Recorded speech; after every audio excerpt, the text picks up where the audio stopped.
What's going on, guys? This is Jules, man. I don't know how this happened, but Deshaun Watson just completely managed to ruin his career.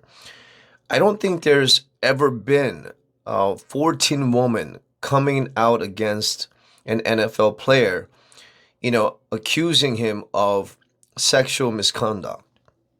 And now some of these women were picked out on Instagram. And so, look, at the very least, this is very poorly, this is a very poor choice and unbelievably, I don't know. I can't condone the behavior. I understand it. I guess that's how guys think. When you're as wealthy as he is, maybe the world seemed like his playground, and he could just fuck with anybody he wants to.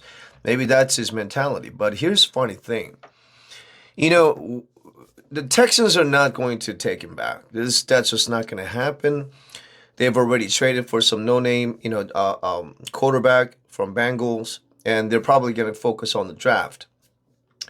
And the funny thing is, Texans are the only organization that can now put him on a list that could strip him of his contract pay.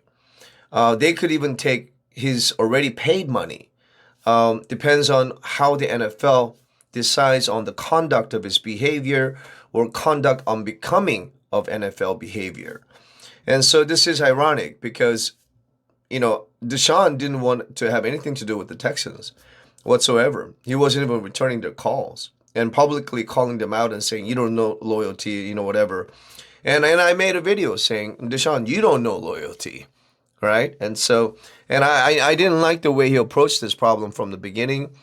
And it looks like now Deshaun Watson has shot himself in the foot because having Texans behind you during a crisis like this could absolutely help you.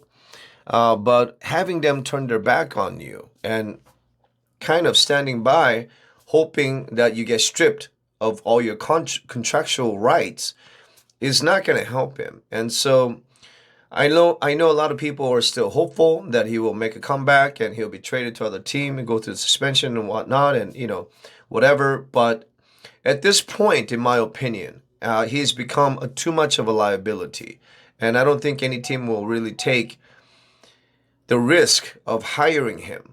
At least not for the next couple of years. Maybe after that, there, something, but my feeling is this: there's going to be more allegations. And so I'm not trying to be a Debbie Downer or I'm not trying to wish him ill will. At the very least, we could agree that Watson made a terrible decisions. It wasn't a mature thing to do. It wasn't a smart thing to do. It wasn't the right thing to do. So you could, call me out and call me names or whatever. But look, I'm not trying to be PC. I'm not trying to be feminist or anything like that. But if you have a 14 woman coming out and saying, hey, you know what, he acted kind of funny when I was giving him a massage, or there was something that was, uneasy about the way he dealt with me, then we need to hear them out at the very least. And so that's it. Deshaun Watson, it sounds like you shot yourself on the foot and turned everybody against you, thought you were invincible. And guess what? It doesn't look like you are invincible. It looks like you're going to have to go through a lot of whole lot of bullshit to clear your name. And I hope the best for you. And we'll see what happens next. I'll keep you guys updated. Cheers.